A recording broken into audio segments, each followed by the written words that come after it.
September 1943. The air in the heavily guarded research facility, carved deep into the formidable snow-capped peaks of the Ural Mountains, was thick with the scent of ozone, machine oil, and stale tobacco. Fluorescent lights hummed overhead, casting a stark, unforgiving glow on the workbenches where some of the Soviet Union's most brilliant minds toiled. On one such bench, amidst a scattering of schematics, specialized tools, and disassembled components, a team of Soviet engineers meticulously, almost reverently, disassembled a seemingly ordinary American flashlight. Their mission, assigned directly from the highest echelons of the Soviet military-industrial complex, was clear, unambiguous, and critical: to understand every single component, every design choice, every manufacturing secret embedded within the vast array of Lend-Lease equipment pouring into the USSR.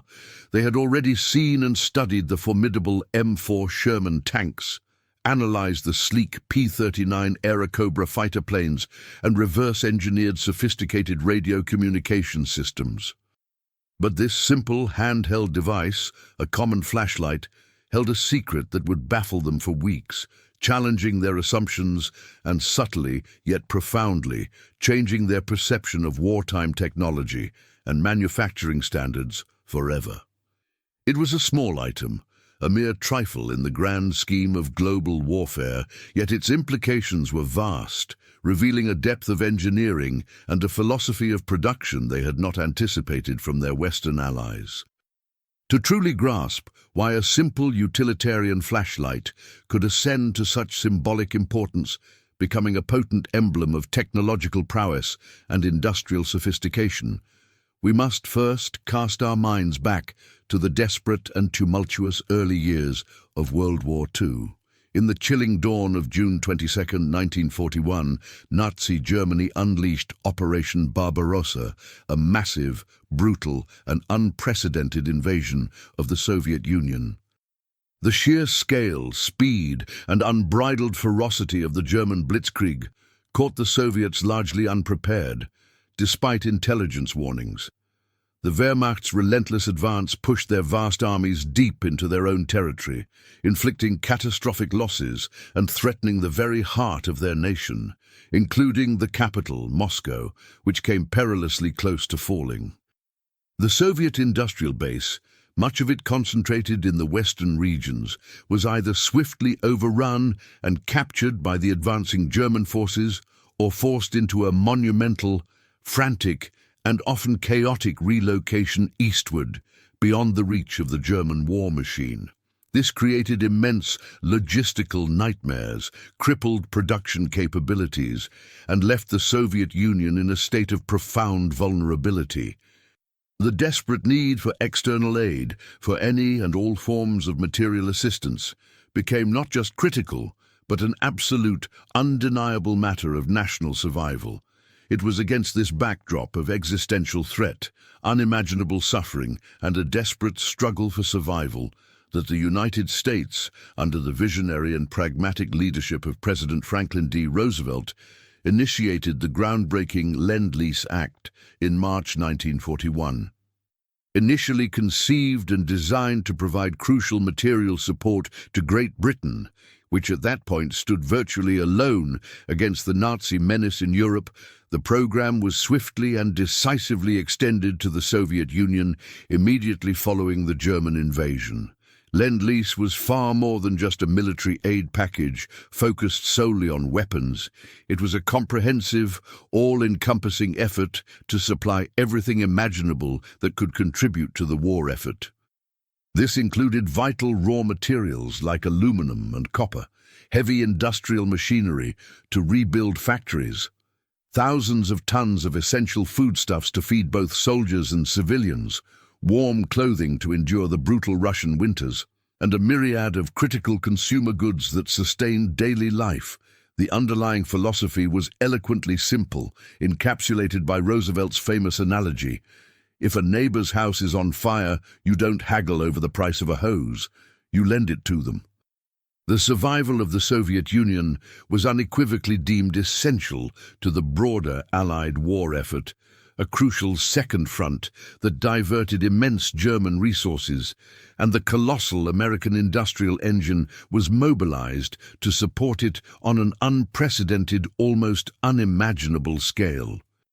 This massive transfer of resources included millions of tons of equipment, thousands upon thousands of vehicles, and an endless vital stream of supplies, all meticulously designed to bolster the Soviet war machine and sustain its beleaguered population through the darkest hours of the conflict. Among the countless items shipped across the treacherous Atlantic and Pacific Oceans, braving U-boat attacks and perilous weather, were millions of small, seemingly insignificant everyday items that collectively played a crucial, though often overlooked, role in the war. These included sturdy leather boots for soldiers, mountains of canned Spam and other foodstuffs to feed the front lines, life-saving medical supplies and pharmaceuticals, and essential personal equipment for every fighting man and woman. Flashlights, for instance, were not mere conveniences or luxuries. They were indispensable tools for conducting night operations, performing critical maintenance on vehicles and weapons in the dark, navigating treacherous terrain, and providing general utility in a war fought across vast, often unlit and unforgiving landscapes. American flashlights, renowned for their robust construction, ergonomic design, and consistently reliable performance, quickly became a staple among Soviet troops and industrial workers alike. They were frequently found to be superior to their Soviet counterparts in terms of battery life, light output, and sheer durability, reflecting the advanced state of American consumer and military manufacturing at the time. These seemingly minor items, often taken for granted in peacetime, were absolutely critical for maintaining morale, ensuring operational efficiency, and even saving lives, providing much-needed light in the darkest hours and, in their quiet, unassuming way, proving the practical superiority of Allied design and production capabilities. The protagonist of our story is not a single heroic individual in the traditional sense, but rather the collective brilliant expertise of the Soviet Engineering Corps, personified by figures like Dr. Anatoly Volkov. Volkov, a man in his late 40s, possessed a stern, focused gaze, a perpetually furrowed brow etched with years of intense concentration and hands often stained with grease, solder, and the residue of countless hours spent dissecting machinery. He had dedicated his entire professional career to the relentless advancement of Soviet technology, driven by a deep-seated belief in scientific progress. Before the war, he had been instrumental in designing the foundational elements of the nation's burgeoning power grids and early radio communication systems, projects of immense national importance. When the war erupted, he was immediately tasked with the critical, dual mission of reverse engineering captured German equipment, from advanced optical sights to complex aircraft engine parts, and meticulously analyzing Allied Lend-Lease supplies to understand their inherent strengths, potential weaknesses, and any technological secrets they might hold. His team, composed of some of the brightest and most dedicated scientific minds in the Soviet Union, operated under immense pressure, knowing that every piece of knowledge gained, every technological secret uncovered, could directly contribute to the ultimate victory in the brutal war. They were driven by a fierce patriotism and a deep-seated belief in the eventual triumph of Soviet science and engineering, yet they maintained a pragmatic, almost clinical respect for effective engineering, regardless of its ideological or national origin. Volkov and his team were well accustomed to the intricate and demanding process of dissecting complex machinery. They had spent countless hours poring over the formidable armor of German tanks, the roaring power plants of captured aircraft engines, and the delicate, intricate circuitry of sophisticated communication devices. They fully expected to find advanced metallurgy, intricate wiring diagrams, or novel mechanical designs within the Lend-Lease equipment. These were the challenges they were trained for, the puzzles they relished solving. But the flashlight was different. It was deceptively simple, almost primitive in its basic function, a device whose fundamental principles had been understood for decades. Yet its performance was consistently outstanding, defying expectations and conventional wisdom. The batteries lasted significantly longer than any Soviet equivalent. The casing withstood exceptionally harsh conditions without failing. And most notably, the bulbs seemed to possess an almost mythical, impossible longevity. This particular batch of flashlights, specifically designated for rigorous frontline use by special forces and reconnaissance units, had been singled out for its exceptional, almost unbelievable reliability. The initial reports filtering back from the field were met with a mix of awe and incredulity. These flashlights were enduring conditions that would typically destroy lesser equipment within days or even hours, and their bulbs, unlike any the Soviet engineers had ever encountered in their own production or in captured enemy gear, simply refused to burn out. This persistent anomaly, this defiance of conventional engineering wisdom, deeply piqued Volkov's scientific curiosity and fundamentally challenged his long-held understanding of industrial production, material science, and the very limits of manufacturing.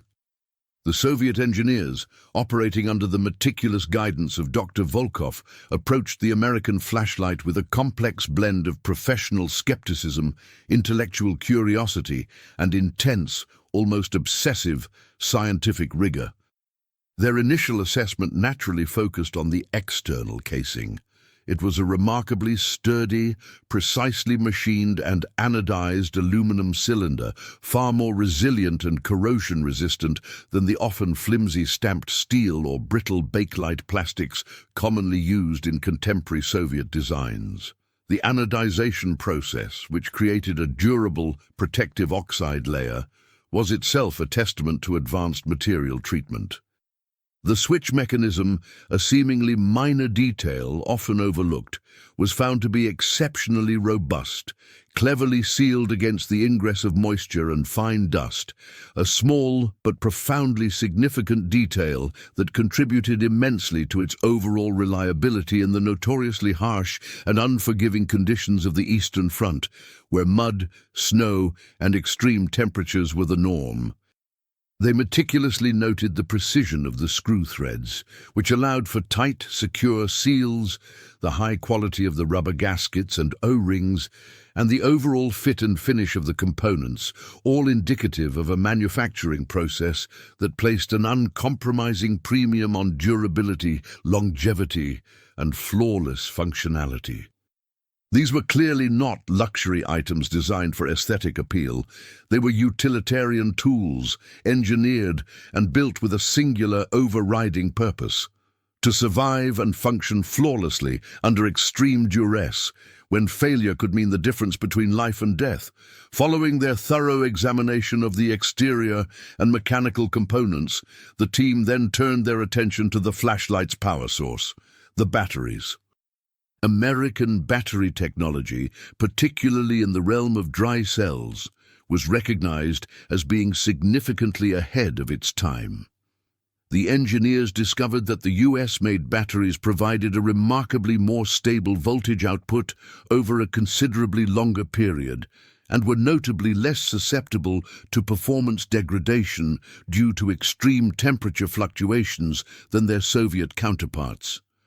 This translated directly into consistent, unwavering illumination and a drastically reduced need for frequent replacements, a critical operational advantage for soldiers operating far from established supply lines and logistical support, often deep behind enemy lines. Volkov's team meticulously analyzed the intricate chemical composition of the electrolyte, the precise construction of the electrodes, and the overall internal architecture of the cells, desperately seeking to replicate this superior performance. They recognized that even in something as seemingly mundane and ubiquitous as a battery, there existed a profound depth of industrial expertise and accumulated knowledge that reflected years, if not decades, of dedicated research, development, and iterative refinement, a continuous cycle of improvement that was difficult to maintain under the pressures of a centrally planned, wartime economy. However, the true enigma, the component that truly baffled, captivated, and ultimately humbled them, was the bulb itself. These were not ordinary, run-of-the-mill incandescent bulbs. They were remarkably small, incredibly robust, and despite their diminutive size, emitted a surprisingly bright, intensely focused beam of light, far exceeding what their size might suggest. The field reports, initially met with a healthy dose of incredulity and suspicion, were now consistent and undeniable. These bulbs simply did not fail. Volkov's team subjected them to an exhaustive battery of rigorous tests, pushing them far beyond their expected operational limits. They endured prolonged, continuous use for hundreds of hours, intense vibration simulations designed to mimic battlefield conditions, exposure to extreme temperatures ranging from Arctic cold to desert heat, and countless repeated on-off cycles, each one a potential point of failure. They fully expected to see the delicate tungsten filaments burn out, the fragile glass envelopes crack under thermal stress, or the electrical connections fail due to fatigue. Yet with an almost defiant persistence, the bulbs continued to glow, day after day, week after week, test after test, their tiny filaments burning steadily. This phenomenon presented a direct and fundamental challenge to their established understanding of electrical engineering, material science, and the very limits of manufacturing. In the Soviet Union, bulb longevity was a constant, frustrating struggle, often severely limited by the inconsistent quality of tungsten filaments and the inherent variability in manufacturing tolerances. The American bulbs, however, seemed to defy these well-understood limitations, strongly suggesting a fundamental difference in their underlying design principles, or more likely, their meticulous production processes. The dilemma confronting Dr. Volkov and his highly skilled team was profound, intellectually stimulating, and deeply frustrating.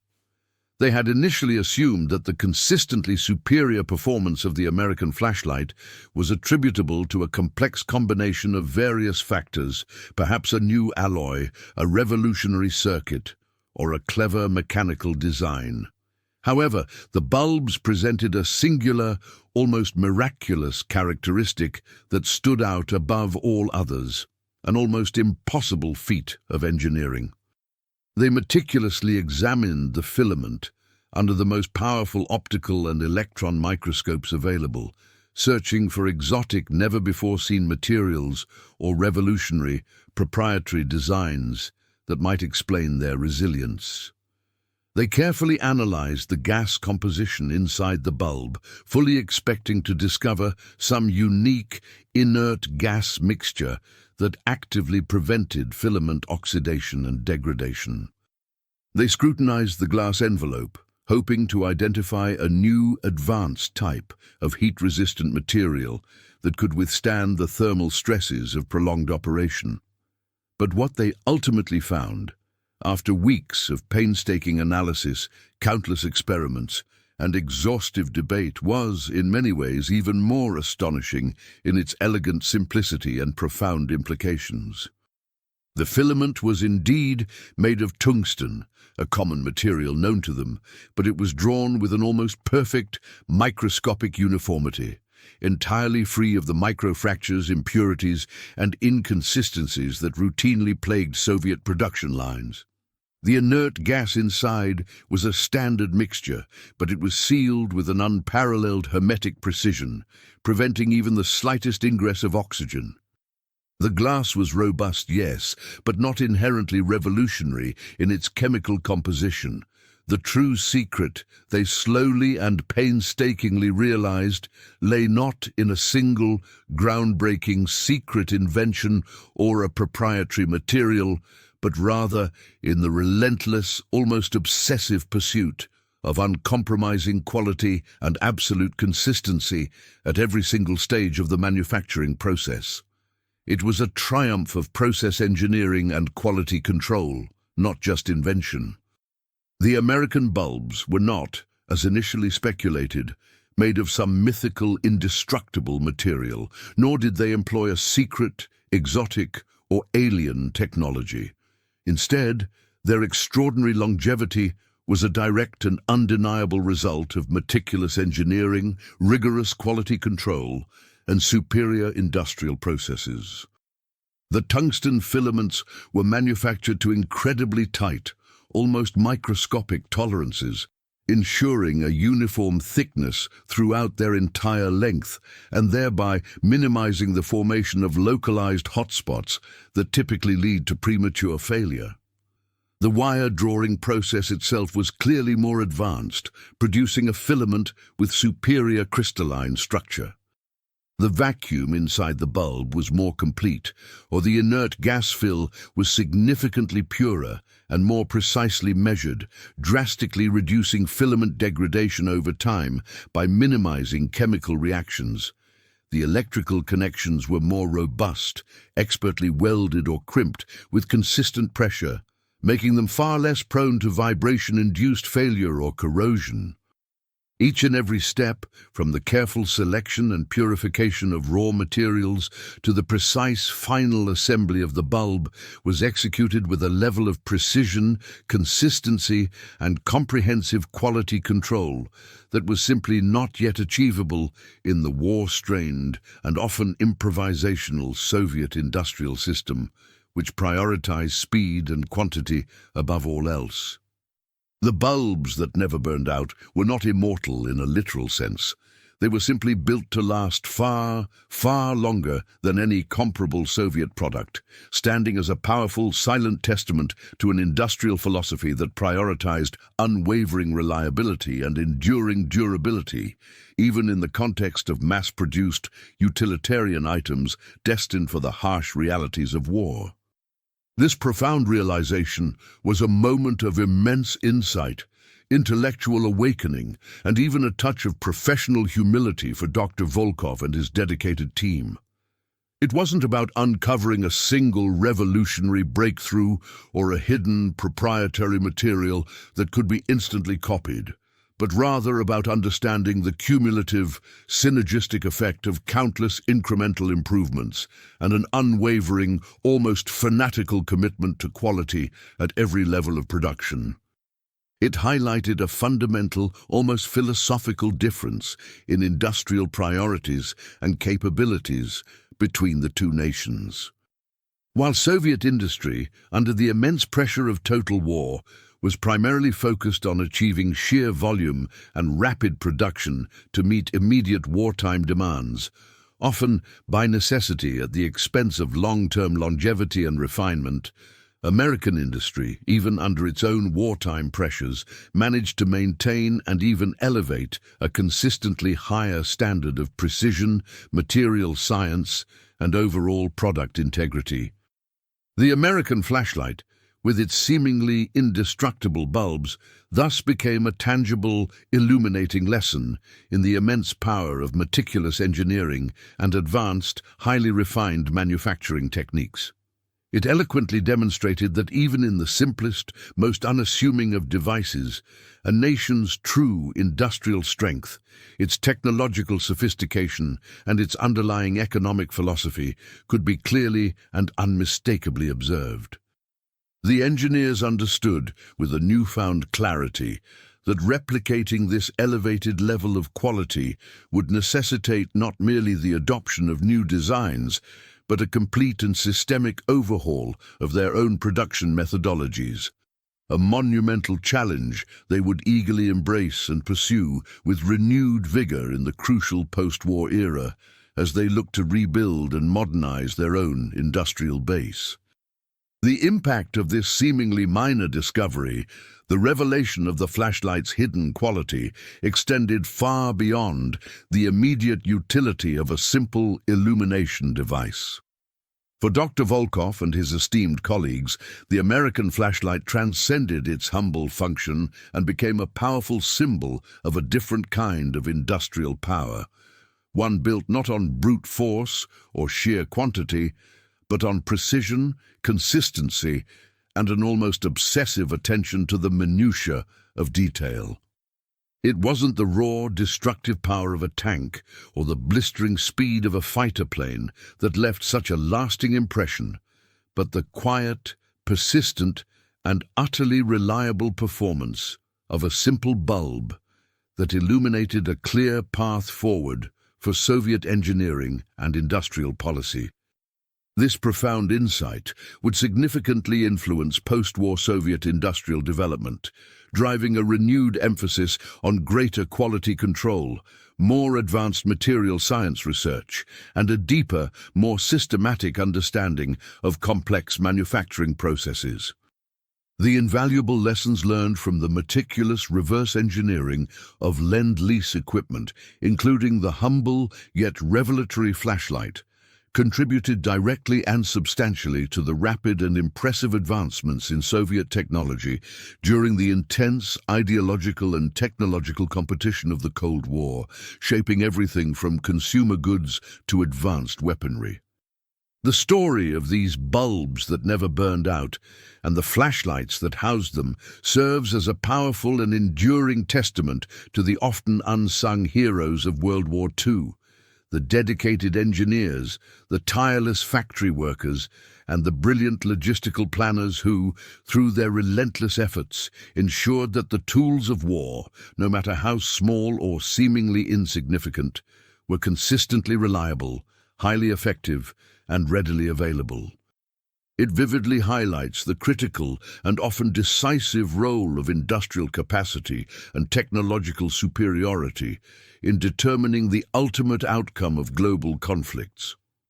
The United States, with its vast, dynamic, and highly sophisticated manufacturing base, was uniquely positioned and able to produce not just an overwhelming quantity of weapons, but also the countless, indispensable supporting items that kept armies fighting, nations sustained, and morale intact. This unparalleled industrial might was, without a doubt, a decisive factor in the eventual Allied victory, providing an overwhelming and sustained advantage in both the sheer quantity and the superior quality of equipment available to the fighting forces across multiple fronts. The enduring legacy of these immortal bulbs and the unassuming flashlights that contained them serves as a powerful and poignant reminder that true strength, true innovation, and true progress often lie hidden in the meticulous details. It's about the unwavering dedication to excellence, the relentless pursuit of continuous improvement, and the fundamental understanding that every single component, no matter how small or seemingly trivial, contributes directly and significantly to the overall success of a grand mission. The Soviet engineers, initially baffled and somewhat humbled by what they discovered, ultimately gained invaluable knowledge and a renewed perspective that helped to shape their own technological future. The American flashlight, a small but potent beacon in the pervasive darkness of war, illuminated not just the immediate path ahead for countless soldiers on the front lines, but also the broader, more strategic path of industrial progress for an entire nation. It reminds us even today that true innovation is not always about grand, revolutionary inventions that capture headlines, but often, and perhaps more importantly, about perfecting the seemingly simple, making it utterly reliable, and ensuring that it stands the ultimate test of time and adversity, proving its worth in the most challenging circumstances imaginable.